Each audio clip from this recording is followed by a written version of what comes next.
ಜೈ guys, ಈ video SSC ಅಸ್ಪಿರೆಂಟ್ಸ್ ಮಾಡ್ತಿರೋದು. ಯಾರೆಲ್ಲ SSC ಥ್ರೂ CAPF ಗೆ ಜಾಯ್ನ್ ಆಗ್ತೀರಾ, like CRPF, CASF, BSF, ITBP, SSB, Assam rifles ಈ ಡಿಪಾರ್ಟ್ಮೆಂಟ್ಗಳಿಗೆ ಜಾಯ್ನ್ ಆಗಿ ಬರ್ತಾ ಇದ್ದೀರಾ. ಆಲ್ರೆಡಿ 2025 ಜಾಯ್ನ್ ಆಗಿ ಇವಾಗ ಟ್ರೈನಿಂಗ್ನ ಮಾಡ್ತಾ ಇದ್ದಾರೆ. ಈಗ 2026 ಎಕ್ಸಾಮ್ ಇವಾಗ ನಡೀತಾ ಇದೆ. ಆಲ್ರೆಡಿ ಎಕ್ಸಾಮ್ ಸ್ಟಾರ್ಟ್ ಆಗಿದೆ.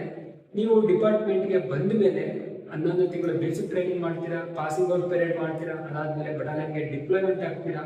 ಡಿಪ್ಲಾಯ್ಮೆಂಟ್ ಆದ್ಮೇಲೆ ಎಲ್ಲರೂ ಜನರಲ್ ಡ್ಯೂಟಿ ಅಂದ್ರೆ ಡ್ಯೂಟಿಗಳಿಗೆ ಹೋಗ್ತೀರಾ.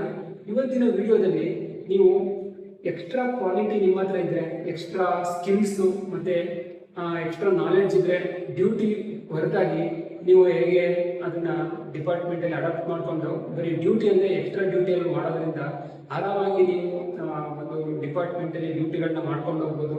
ಈಗ ಜನರಲ್ ಡ್ಯೂಟಿ ತುಂಬ ಹಾರ್ಡ್ ಇರುತ್ತೆ ಗೈಸ್.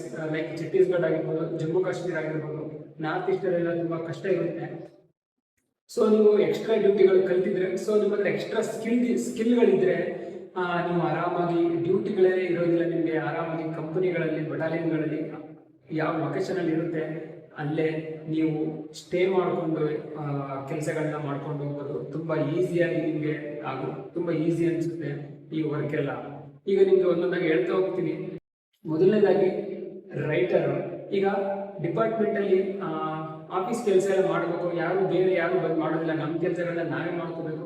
ಹಾಗಾಗಿ ನಮ್ಮ ಮಧ್ಯದಲ್ಲಿ ಯಾರಾದ್ರೂ ಒಬ್ಬರ ಹತ್ರ ಸ್ಕಿಲ್ ಯಾರ ಹತ್ರ ಇದೆ, ರೈಟಿಂಗ್ ಆಗಿರ್ಬೋದು, ಇಂಗ್ಲೀಷ್ ನಾಲೆಡ್ಜ್ ಇರ್ಬೋದು, ಟೈಪಿಂಗ್ ಯಾರು ಬರುತ್ತೆ ಅಂಥವ್ರನ್ನ ರೈಟರ್ ಆಗಿ ಮಾಡ್ತಾರೆ. ಅವ್ರಿಗೇನು ಕೆಲಸಗಳು ಗೊತ್ತಿರಲ್ಲ, ಈ ಥರ ಈ ಥರ ಮಾಡ್ಬೇಕಂತ ಸೀನಿಯರ್ಗಳು ಇರ್ತಾರಲ್ಲ, ಅವ್ರು ಗೈಡ್ಲೈನ್ ಮಾಡ್ತಾರೆ. ಅವ್ರ ಗೈಡ್ಲೈನ್ನ ಮಾಡ್ಕೊಂಡು ಕೆಲಸ ಕಲ್ತ್ಕೊಂಡು ಅವರೇ ಒಂದಿನ ರೈಟರ್ ಆಗ್ತಾರೆ. ನೀವು ರೈಟರ್ ಆದರೆ ಕಂಪ್ನಿ ಆಫೀಸಲ್ಲಿ ರೈಟರ್ ಆಗ್ಬೋದು, ಮತ್ತೆ SIA ಅಡ್ಜುನೆಂಟ್ ಆಫೀಸ್ ಅಂತ ಇರುತ್ತೆ, ಅಲ್ಲಿ ರೈಟರ್ ಆಗ್ಬೋದು.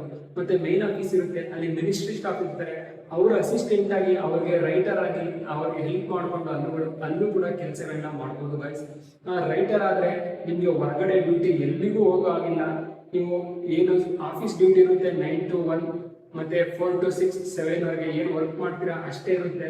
2 to 3 ಡೇಸಲ್ಲಿ ಒಂದು 2.5 hour 3 hour ನೈಟ್ ಡ್ಯೂಟಿ ಬರುತ್ತೆ. ಬಾಕಿ ಅದರ್ವೈಸ್ ನಿಮಗೆ ಗೌರ್ಮೆಂಟ್ ಹಾಲಿಡೇ ಇದ್ರೆ ರಜೆ ಇರುತ್ತೆ, ಸಂಡೇಸ್ ರಜೆ ಇರುತ್ತೆ, ಬರೀ ಆಫೀಸ್ ವರ್ಕ್ ಇರುತ್ತೆ. ನೀವು GDಯಲ್ಲೇ ಭರ್ತಿಯಾಗಿ ಜನರಲ್ ಡ್ಯೂಟಿ ಮಾಡೋಕ್ಕೆ ಹೋಗಿದ್ದೀರಾ, ಆದರೆ ನಿಮ್ಮ ಹತ್ರ ಇಂಗ್ಲೀಷ್ ನಾಲೆಡ್ಜು, ಟೈಪಿಂಗ್ ಸ್ಕಿಲ್ಲು ಎಲ್ಲ ಇದ್ದರೆ ಆರಾಮಾಗಿ ನೀವು ಈ ರೈಟರ್ ಕೆಲಸಗಳನ್ನ ಮಾಡಿಕೊಂಡು ಡ್ಯೂಟಿನೇ ಮಾಡದೆ ಒಂದು ಸರ್ವಿಸ್ನ ಮಾಡಬಹುದು ಗೈಸ್. ಮತ್ತೆ ಇನ್ನೊಂದು ಹೇಳೋದು ಬರ್ತಿದ್ದೆ, ಯಾರಿಗೆಲ್ಲ ಡಿಗ್ರಿ ಆಗಿದೆ, ಕಾಮರ್ಸ್ ಅಲ್ಲಿ ಡಿಗ್ರಿ ಆಗಿದೆ, ಬಿಸ್ನೆಸ್ ಬಗ್ಗೆ ಎಲ್ಲ ಅಕೌಂಟ್ಸ್ ಎಲ್ಲ ಚೆನ್ನಾಗಿ ಮಾಡ್ತೀರಾ, ಅವರು ಕೂಡ ರೈಟರ್ ಆಗಬಹುದು ಗೈಸ್. ನಿಮಗೆ ಕಂಪ್ಯೂಟರ್ ನಾಲೆಡ್ಜ್ ಇದ್ರೆ ಅಕೌಂಟ್ ಬ್ರಾಂಚ್ ಅಲ್ಲಿ ನೀವು ವರ್ಕ್ ಮಾಡಬಹುದು. ಅಕೌಂಟ್ ಬ್ರಾಂಚ್ ಅಲ್ಲಿ ಸ್ಯಾಲರಿ ಹಾಕೋದು, ಡಿಡಕ್ಷನ್ ಮಾಡೋದು, ಪ್ರತಿಯೊಂದು ಸ್ಯಾಲರಿ ಬಗ್ಗೆ, ಅಮೌಂಟ್ ಬಗ್ಗೆ, ಅಕೌಂಟ್ಗಳ ಬಗ್ಗೆ ಹ್ಯಾಂಡ್ಲಿಂಗ್ ಇರುತ್ತೆ. ಇದನ್ನೆಲ್ಲ ನೀವು ಮಾಡ್ಬೇಕಂದ್ರೆ ಕಾಮರ್ಸ್ ಆಗಿದ್ರೆ ನೀವು ಆರಾಮಾಗಿ ಮಾಡಬಹುದು ಗೈಸ್. ನೆಕ್ಸ್ಟ್ ಒಂದು PUC ಸೈನ್ಸ್ ಆಗಿದ್ರೆ ಅಥವಾ ಡಿಗ್ರಿಯಲ್ಲಿ BSc ಆಗಿದ್ರೆ, ಫಾರ್ಮಸಿ ಆಗಿದ್ರೆ ನೀವು ಹಾಸ್ಪಿಟಲ್ ಸ್ಟಾಫ್ಗೆ ಹೋಗ್ಬೋದು ಗೈಸ್.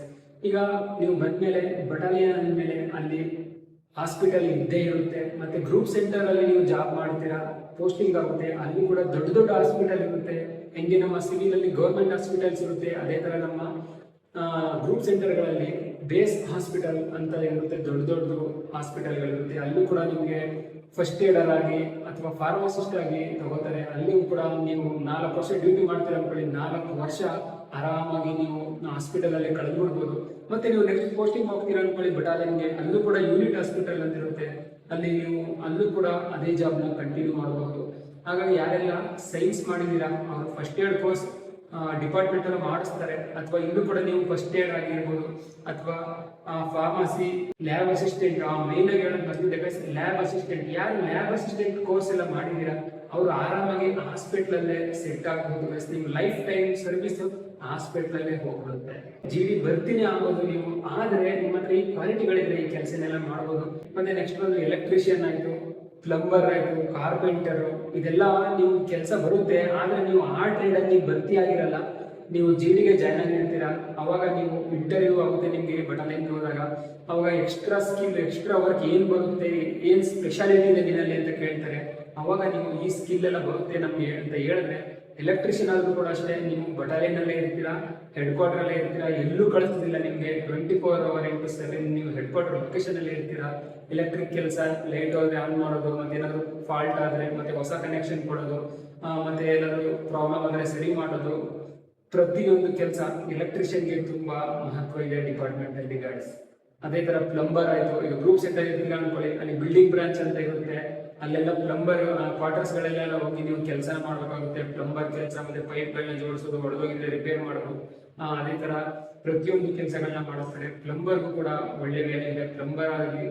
ಪ್ಲಂಬರ್ ಕೆಲಸ ಮಾಡಿದ್ರೆ ನೀವು ಆರಾಮಾಗಿ ಡ್ಯೂಟಿನೇ ಮಾಡಂಗಿಲ್ಲ, ಇದನ್ನ ಮಾಡ್ಕೊಂಡು ಕಂಪ್ಲೀಟ್ ಮಾಡಬಹುದು ಗೈಸ್.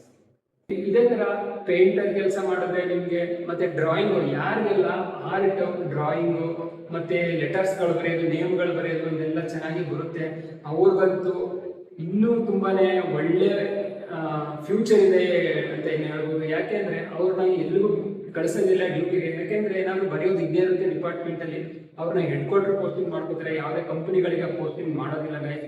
ಹಾಗಾಗಿ ಯಾರ್ಯಾರಿಗೆ ಪೇಂಟಿಂಗ್ ಬರುತ್ತೆ, ಮತ್ತೆ ಆರ್ಟ್, ಡ್ರಾಯಿಂಗು, ಮತ್ತೆ ಪಿಕ್ಚರ್ಸ್ ಎಲ್ಲ ಮಾಡೋದು ಅದನ್ನೆಲ್ಲ ಕಲ್ತಿದ್ದೀರಾ, ಅವ್ರಿಗೂ ಒಳ್ಳೆ ಅವಕಾಶ ಇದೆ.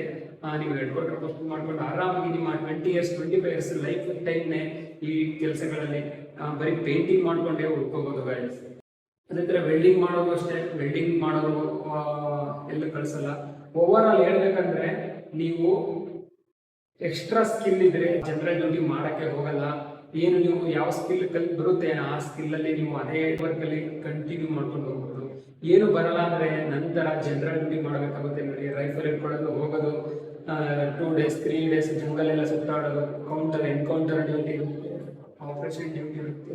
ನೀವು ಅನ್ಕೊಂಡಿರೋಷ್ಟು ಈಸಿ ಇರಲ್ಲ CAPF ಡ್ಯೂಟಿ ಗೈಸ್. ಹಾಗಾಗಿ ನಿಮ್ಮ ಹತ್ರ ಎಷ್ಟು ಒಳ್ಳೆ ಸ್ಕಿಲ್ ಇರುತ್ತೆ ಅಷ್ಟು ನಿಮಗೆ ಡ್ಯೂಟಿ ಮಾಡೋದಕ್ಕೆಲ್ಲ ಒಳ್ಳೆ ಆರಾಮಾಗಿ ಇರುತ್ತೆ. ಆರಾಮಾಗಿ ಟೈಮ್ ಪಾಸ್ ಮಾಡಿಕೊಂಡು ಬಟಾಲಿಯನಲ್ಲಿ ಸೇಫ್ ಆಗಿ ಡ್ಯೂಟಿಗಳನ್ನ ಮಾಡ್ಬೋದು. ನಾನು ಏನು ಹೇಳ್ತಾ ಇದ್ದೀನಿ ಅಂದ್ರೆ, ಎಷ್ಟೋ ಮಕ್ಕಳಿಗೆ ಗೊತ್ತಿರಲ್ಲ, ಡ್ಯೂಟಿಗೆ ಜಾಯ್ನ್ ಆದ್ಮೇಲೆ ಅವ್ರ ಸ್ಕಿಲ್ನ ಅವರು ಮರೆತು ಬಿಡ್ತಾರೆ. ನಮ್ಮಲ್ಲಿ ಈ ಸ್ಕಿಲ್ ಇದೆ, ನನ್ನ ಹತ್ರ ಈ ಸ್ಪೆಷಾಲಿಟಿ ಇದೆ, ನನ್ನ ಹತ್ರ ಈ ಕೆಲಸ ಮಾಡೋದಕ್ಕೆ ಕೆಪಾಸಿಟಿ ಇದೆ, ಅದನ್ನ ಮರೆತು ಬಿಡ್ತಾರೆ. ಅದನ್ನ ಮರಿಬಾರದು ಅಂದ್ರೆ ನೀವು ನಿಮ್ಮ ಸ್ಕಿಲ್ನ ಇಲ್ಲಿ ಹೇಳಬೇಕು. ಈ ಡ್ಯೂಟಿ ಜೊತೆ ಅದನ್ನು ಕಂಟಿನ್ಯೂ ಮಾಡ್ಕೊಂಡು ಹೋದ್ರೆ ನಿಮಗೆ ಒಳ್ಳೆ ಫ್ಯೂಚರ್ ಇರುತ್ತೆ ಬಟಾಲಿಯನಲ್ಲಿ, ಮತ್ತೆ ನಿಮ್ಮ ನಾಲೆಡ್ಜ್ ಕೂಡ ಇನ್ನೂ ಇಂಪ್ರೂವ್ ಆಗ್ತಾ ಇರುತ್ತೆ ಗೈಸ್. ನೆಕ್ಸ್ಟ್ ಸ್ಪೋರ್ಟ್ಸ್, ಯಾರೆಲ್ಲ ಸ್ಪೋರ್ಟ್ಸ್ ಮ್ಯಾನ್ ಆಗಿದ್ದೀರಾ ಅವರು ಕೂಡ ಡಿಪಾರ್ಟ್ಮೆಂಟ್ ಅಲ್ಲಿ ಓವರ್ ಆಲ್ ಪ್ರತಿಯೊಂದು ಸ್ಪೋರ್ಟ್ಸ್ ನಡೆಯುತ್ತೆ ಗೈಸ್. ಪ್ರತಿಯೊಂದು ಅಂದ್ರೆ ಆಲ್ ಇಂಡಿಯಾ ಏನೇನು ಸ್ಪೋರ್ಟ್ಸ್ ಇದೆ, kabaddi, volleyball, handball, basketball, athletics, swimming, judo, weight lifting, ರೆಸ್ಲಿಂಗು, ಪ್ರತಿಯೊಂದು ಗೇಮ್ ಆಗುತ್ತೆ. ಕ್ರಿಕೆಟ್ ಬಿಟ್ಟು ಕ್ರಿಕೆಟ್ ಆಗೋದಿಲ್ಲ. ಈ ಗೇಮ್ಗಳಿಗೆಲ್ಲ ನೀವು ಪ್ರತಿ ವರ್ಷನೂ ಇಂಟರ್ ಬಟಾಲಿಯನ್ ಕ್ಯಾಲೆಂಡರ್ ಅಂತ ಬರುತ್ತೆ. ನಿಮಗೆ ಯಾವ ಗೇಮಲ್ಲಿ ಇಂಟ್ರೆಸ್ಟ್ ಇದೆ ಅದಕ್ಕೆ ನೀವು ಹೋಗ್ಬೋದು. ಇಂಟರ್ ಬಟಾಲಿಯನಲ್ಲಿ ನೀವು ಸೆಲೆಕ್ಟ್ ಆದರೆ ನೆಕ್ಸ್ಟ್ ಸ್ಟೆಪ್ ಇಂಟರ್ ಸೆಕ್ಟರ್ ಅನ್ನೋ ಟೀಮ್ನ ಅಲ್ಲೇ ಕ್ಲೋಸ್ ಮಾಡ್ತಾರೆ. ಅಲ್ಲಿ ಮತ್ತೆ ನಿಮಗೆ ಕೋಚಿಂಗ್ ಎಲ್ಲ ಕೊಡ್ತಾರೆ. All India inter sector games ಅಂತ ಮಾಡ್ತಾರೆ, ಝೋನ್ ಗೇಮ್ ಅಂತ ಮಾಡ್ತಾರೆ. ಅದರಲ್ಲೇ ನಿಮ್ಮ 6 ತಿಂಗಳು ಕೊಳೆದೋಗ್ಬಿಡುತ್ತೆ. ಈ 6 ತಿಂಗಳಲ್ಲಿ ನಿಮಗೆ ಸ್ಪೋರ್ಟ್ಸ್ ಬಿಟ್ಟರೆ ಡ್ಯೂಟಿ ಏನಿರೋದಿಲ್ಲ. ಸಿಟಿಗಳಲ್ಲಿ ಗ್ರೂಪ್ ಸೆಂಟರ್ ಅಲ್ಲಿ ನಿಮ್ಮ ಟೀಮ್ಗಳು ಇರುತ್ತೆ. ಅಲ್ಲಿ ನೀವು ಇದ್ಕೊಂಡು 4 ರಿಂದ 5 ತಿಂಗಳು ಪ್ರಾಕ್ಟೀಸ್ನ ಮಾಡಬಹುದು. ಅದಾದ್ಮೇಲೆ ನೀವು ಮುಗಿಸ್ಕೊಂಡು ವಾಪಸ್ ಬಟಾಲಿಯನ್ಗೆ ಬರ್ತೀರಾ. ಮತ್ತೆ ನೀವು ಏನು ಡ್ಯೂಟಿ ಮಾಡ್ತಿದ್ದೀರಾ, ನೀವು ಯಾವ ಕಂಪ್ನಿಯಲ್ಲಿ ಪೋಸ್ಟಿಂಗ್ ಆಗಿದ್ದೀರಾ ಅಲ್ಲಿಗೆ ಕಳಿಸ್ತಾರೆ. ಸೊ ಸ್ಪೋರ್ಟ್ಸ್ ಅಲ್ಲಿ ಇರೋದ್ರಿಂದ ಏನು ಬೆನಿಫಿಟ್ ಅಂದ್ರೆ ಗೈಸ್, ಒಂದೇದು ಫಿಟ್ನೆಸ್, ಎರಡನೇದು ಟೈಮ್ ಪಾಸ್. ಆ ವರ್ಷ ನಿಮಗೆ ಹೇಗೆ ಟೈಮ್ ಆಗುತ್ತೆ ಅಂತಲೇ ಗೊತ್ತಾಗೋದಿಲ್ಲ. ನೀವು ಜನವರಿ ಫೆಬ್ರವರಿ ಟೀಮ್ಗೆ ಹೋಗ್ತೀರಾ, ಬರೋಷ್ಟರಲ್ಲಿ ಅಕ್ಟೋಬರ್ ನವೆಂಬರ್ ಆಗಿರುತ್ತೆ. ಬಂದು ಒಂದು ರಜಾ ಮುಗಿಸ್ತೀರಾ, ಅಷ್ಟರಲ್ಲಿ ವರ್ಷನೇ ಮುಗಿದೋಗ್ಬಿಡುತ್ತೆ. ನಿಮ್ಮ ಸರ್ವಿಸ್ ಹೆಂಗೆ ಹೋಗ್ತಾ ಇದೆ ಅಂತಲೇ ಗೊತ್ತಾಗಲ್ಲ ಸ್ಪೋರ್ಟ್ಸ್ ಹೋದ್ರೆ. ಅದ್ರ ಜೊತೆಗೆ ಫಿಟ್ನೆಸ್ ಮೇಂಟೈನ್ ಮಾಡಬಹುದು. ಹಾಗಾಗಿ ಯಾರೆಲ್ಲ ಸ್ಪೋರ್ಟ್ಸ್ ಅಲ್ಲಿ ಇಂಟ್ರೆಸ್ಟ್ ಇದೆ ಅವರು ಸ್ಪೋರ್ಟ್ಸ್ ಅಲ್ಲಿ ಹೋಗ್ಬಹುದು. ಮತ್ತೆ ತುಂಬಾ ಚರ್ಚೆಯಲ್ಲಿರುವಂತ ವಿಷಯ 8th pay commission. 8th pay commission guys 2026 ಜನವರಿ 1ಕ್ಕೆ ಅನೌನ್ಸ್ ಆಗಬೇಕಿತ್ತು, ಆದರೆ ಇನ್ನೂ ಅನೌನ್ಸ್ ಮಾಡಿಲ್ಲ. ಇವಾಗಷ್ಟೇ ಕಮಿಟಿನ ಮಾಡಿದ್ದಾರೆ. ಅದರಲ್ಲಿ 8 ರಿಂದ 10 ಬೋರ್ಡ್ ಮೆಂಬರ್ಸ್ ಇರ್ತಾರೆ. ಅವರು 16 ರಿಂದ 18 ತಿಂಗಳು ಟೈಮ್ ತಗೊಂಡು ಅದರದ್ದು ಏನೇನು ಪೇ ಕಮಿಷನ್ ಅಲ್ಲಿ ತುಂಬಾ ಕೆಲಸಗಳಿರುತ್ತೆ ಅದನ್ನೆಲ್ಲ ಅವರು ಸ್ಟಡಿ ಮಾಡಿ 18 ರಿಂದ 20 ತಿಂಗಳು ಆದಮೇಲೆ ಒಂದು ರಿಸಲ್ಟ್ನ ಕೊಡ್ತಾರೆ. ಇಷ್ಟು ಫಿಟ್ಮೆಂಟ್ ಫ್ಯಾಕ್ಟರ್ ಕೊಡ್ಬೋದು, ಇಷ್ಟು ಪೇ ಕೊಡ್ಬೋದು, ಯಾವ ಆರ್ಗನ್ಸ್ನ ಎಷ್ಟೆಷ್ಟು ಜಾಸ್ತಿ ಮಾಡಬೇಕು. Fitment factor 7th pay commission ಅಲ್ಲಿ 2.57% ಇತ್ತು. ಬೇಸಿಕ್ ಪೇ ಹೆಂಗೆ ಜಾಸ್ತಿ ಆಗುತ್ತೆ ಅಂದರೆ, ಫಾರ್ ಎಕ್ಸಾಂಪಲ್ ನಂದು 21,700 ರೂಪಾಯಿ ಬೇಸಿಕ್ ಪೇ ಇದೆ ಅಂತ ಅನ್ಕೊಳ್ಳಿ. ಫಿಟ್ಮೆಂಟ್ ಫ್ಯಾಕ್ಟರು 7th ಪೇ ಅಲ್ಲಿ 2.57 ಇತ್ತು. ಬೇಸಿಕ್ ಪೇ ಇಂಟು ಫಿಟ್ಮೆಂಟ್ ಫ್ಯಾಕ್ಟರ್ನ ಮಲ್ಟಿಪ್ಲೈ ಮಾಡ್ತಾರೆ, ಅವಾಗ ಎಷ್ಟು ಬರುತ್ತೋ ಅದೇ ನಿಮ್ಮ ರಿಯಲ್ ಬೇಸಿಕ್ ಪೇ. ಇವಾಗ ನಮ್ಮ ಸೆಂಟ್ರಲ್ ಗೌರ್ಮೆಂಟ್ ಏನೊಂದು CAPF ಕಮಿಟಿ ಅವರಿದ್ದಾರೆ, ಅವ್ರು ಹೇಳ್ತಿದ್ದಾರೆ 2.83% ಇಂದ 3% ವರೆಗೂ ನಮಗೆ ಬೇಕು ಫಿಟ್ಮೆಂಟ್ ಫ್ಯಾಕ್ಟರ್ ಅಂತ ಹೇಳ್ತಿದ್ದಾರೆ. ಆ ಥರ ಏನಾದರೂ ಆದರೆ ಆರಾಮಾಗಿ 65,000 to 70,000 ಬೇಸಿಕ್ ಹೋಗುತ್ತೆ ಗೈಸ್. ಹಾಗಾಗಿ ನೀವು ಯಾರೆಲ್ಲ ನೆಕ್ಸ್ಟ್ ಹೊಸದಾಗಿ ಜಾಯ್ನ್ ಆಗ್ತಿದ್ದೀರಾ, ಒಳ್ಳೆ ಸ್ಯಾಲರಿನೇ ಇದೆ. CA ಅಲ್ಲಿ ಬಂದರೆ ಏನು ಮೋಸ ಇಲ್ಲ. ಸಿವಿಲಲ್ಲಿ ನೋಡಿ, ಒಂದು ಪ್ರೈವೇಟ್ ಜಾಬ್ ಹೋದರೆ ಎಷ್ಟು ಕಷ್ಟ, 20,000 ಸಂಬಳಕ್ಕೆ ಎಷ್ಟು ವರ್ಕೌಟ್, ಎಷ್ಟು ಕೆಲಸ ಮಾಡಿಸ್ತಾರೆ, ಎಷ್ಟು ವರ್ಕ್ ಮಾಡಿಸ್ತಾರೆ. ಅದಲ್ಲದೆ ವರ್ಕ್ ಫ್ರಮ್ ಹೋಮ್ ಬೇರೆ ಕೊಡ್ತಾರೆ, ಆಫೀಸಲ್ಲಿ ವರ್ಕ್ ಮಾಡ್ತಾರೆ, ಎಕ್ಸ್ಟ್ರಾ ವರ್ಕ್, ಟೆನ್ಷನ್ಸು ಇಲ್ಲ. ಆ ರೀತಿ ಎಲ್ಲ ನೀವು ರಜದಲ್ಲಿದ್ದರೂ ಸ್ಯಾಲ್ರಿ ಬರುತ್ತೆ, ಡ್ಯೂಟಿ ಮಾಡಿದ್ರು ಸ್ಯಾಲ್ರಿ, ಮಾಡಿಲ್ಲ ಅಂದ್ರೂ ಸ್ಯಾಲ್ರಿ, ರೆಸ್ಟಲ್ಲಿದ್ದರೂ ಸ್ಯಾಲ್ರಿ ಇರುತ್ತೆ. ಸೊ ನಿಮಗೆ ಒಳ್ಳೆ ಸ್ಯಾಲ್ರಿ ಪ್ಯಾಕೇಜ್ ಇರುತ್ತೆ. ಹಾಗಾಗಿ ಚೆನ್ನಾಗಿ ತಯಾರಿನ ಮಾಡ್ತೀರಿ. ಮತ್ತು ಯಾರೆಲ್ಲ ಇವಾಗ SSC GD ಎಕ್ಸಾಮ್ನ ಬರೀತಾ ಇದ್ರೆ ಎಲ್ಲರೂ ಆದಷ್ಟು ಚೆನ್ನಾಗಿ ಬರೀರಿ. ಅದರ ಜೊತೆಗೆ ಇವಾಗಿಂದನೇ ಫಿಸಿಕಲ್ನ ಸ್ಟಾರ್ಟ್ ಮಾಡ್ಕೊಳ್ಳಿ, ಪ್ರಾಕ್ಟೀಸ್ ಮಾಡ್ತಾ ಇರಿ. ರಿಟರ್ನ್ ಎಕ್ಸಾಮ್ ರಿಸಲ್ಟ್ ಬಂದಮೇಲೆ ಸ್ಟಾರ್ಟ್ ಮಾಡ್ತೀನಿ ಅಂದರೆ 5 ಕಿಲೋಮೀಟರ್ ಇರುತ್ತೆ. ನೀವು ಅಂದ್ಕೊಂಡಂಗೆ ಟೈಮ್ ಒಂದೇ ತಿಂಗಳಲ್ಲಿ ಬರಲ್ಲ ಗೈಸ್. ಕಡಿಮೆ ಅಂದರೂ 6 ಇಂದ 8 ತಿಂಗಳು, 1 ವರ್ಷ ಎಲ್ಲ ಪ್ರಾಕ್ಟೀಸ್ ಮಾಡಬೇಕು. 24 ನಿಮಿಷದಲ್ಲಿ 5 ಕಿಲೋಮೀಟರ್ ಓಡಬೇಕಂದ್ರೆ, ಹಾಗಾಗಿ ಒಳ್ಳೆ ಟೈಮಿಂಗ್ ನಿಮಗೆ ಬರಬೇಕಂದ್ರೆ ಪ್ರಾಕ್ಟೀಸ್ನ ಮಾಡಿ ಗೈಸ್.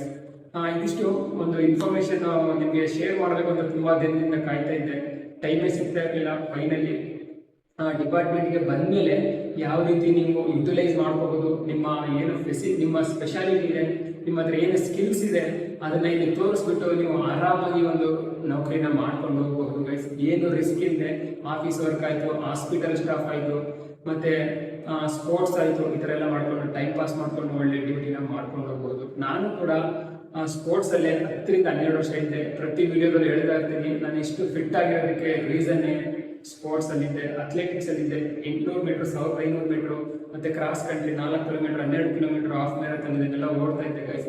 ಹಾಗಾಗಿ ಇವಾಗ ನನ್ನ ಏಜ್ 39 ಆಗಿದೆ, ಮತ್ತು 19ನೇ ವರ್ಷ ಸರ್ವಿಸ್ ನಡೀತಾ ಇದೆ. ಆದರೂ ಕೂಡ ಸಿಂಗಲ್ ಬಾಡಿ ಇದೆ ನೋಡಿ, ಇವಾಗ ಫಿಟ್ನೆಸ್ನ ಮೇಂಟೈನ್ ಮಾಡಿದ್ದೀನಿ. ಒಂದ್ಸಲ ನೀವು ಫಿಟ್ ಆಗಿಬಿಟ್ರೆ ಅದು ಮೈಂಡಲ್ಲಿ ಬರ್ತಾನೆ ಇರುತ್ತೆ, ನೀವು ಎಲ್ಲೋದ್ರೂ ಅದನ್ನು ಕಂಟಿನ್ಯೂ ಮಾಡ್ಕೊಂಡು ಹೋಗ್ತೀರಾ. ಇದಿಷ್ಟು ಇವತ್ತಿನ ಇನ್ಫಾರ್ಮೇಶನ್ ಗೈಸ್. CAPF ಬಗ್ಗೆ. ನಾನಿವಾಗ CRPF ಅಲ್ಲಿರೋದು, CRPF ಅಲ್ಲಿ ಇದ್ದೀನಿ. CRPF ಬಗ್ಗೆ ಮಾತ್ರ ಹೇಳ್ತಾ ಇದ್ರೆ ಇವರು ಅಂತ ಅನ್ಕೋಬೇಡಿ. ಆಲ್ CAPF ಅಲ್ಲಿ ಸೇಮ್ ಸ್ಪೋರ್ಟ್ಸ್, ಸೇಮ್ ಡ್ಯೂಟೀಸು. ನಾನು ಏನು ಹೇಳಿದೆ ಇವಾಗ, ಎಕ್ಸ್ಟ್ರಾ ಸ್ಕಿಲ್ ಇದ್ರೆ ನಿಮ್ಮ ಹತ್ರ ಮಾಡ್ಬೋದು ಅಂತ. ಎಲ್ಲ ಡಿಪಾರ್ಟ್ಮೆಂಟಲ್ಲೂ BSF ಆಗಿರ್ಬೋದು, ITBP, SSB, ಅಸ್ಸಾಂ ರೆಕಾರ್ಡ್ಸ್ ಎಲ್ಲದರಲ್ಲೂ ನಡೆಯುತ್ತೆ ಇದು. ಅದಕ್ಕೆ ಹೇಳ್ತಾ ಇದ್ದೀನಿ. ಸೊ ನನ್ನ ಇನ್ಫಾರ್ಮೇಷನ್ ಇಷ್ಟ ಆಗಿದ್ರೆ ವಿಡಿಯೋನ ಲೈಕ್ ಮಾಡಿ, ಮತ್ತು ಏನಾದರೂ ಡೌಟ್ಸ್ ಇದ್ದರೆ ಕಮೆಂಟ್ ಮಾಡಿ, ಖಂಡಿತ ರಿಪ್ಲೈ ಮಾಡ್ತೀನಿ. ಈ ವಿಡಿಯೋನ ಆದಷ್ಟು ಎಲ್ಲರಿಗೂ ಶೇರ್ ಮಾಡಿ, ಮತ್ತು ಕೆಳಗಡೆ ಹೈಪ್ ಬಟನ್ ಕಾಣ್ತಿದೆ, ಹೈಪ್ ಬಟನ್ನ ಪ್ರೆಸ್ ಮಾಡಿ, ಮತ್ತು ವಿಡಿಯೋ ಎಲ್ಲರೂ ರೀಚ್ ಆಗುತ್ತೆ. ಮತ್ತು ಇದೇ ಥರ ಹೊಸ ಅಪ್ಡೇಟ್ ನನಗೆ ನೆಕ್ಸ್ಟ್ ವಿಡಿಯೋದಲ್ಲಿ ಸಿಗ್ತೀನಿ. ಅಲ್ಲಿವರೆಗೂ ಬಾಯ್ ಬಾಯ್, ಟೇಕ್ ಕೇರ್, ಜೈ ಹಿಂದ್.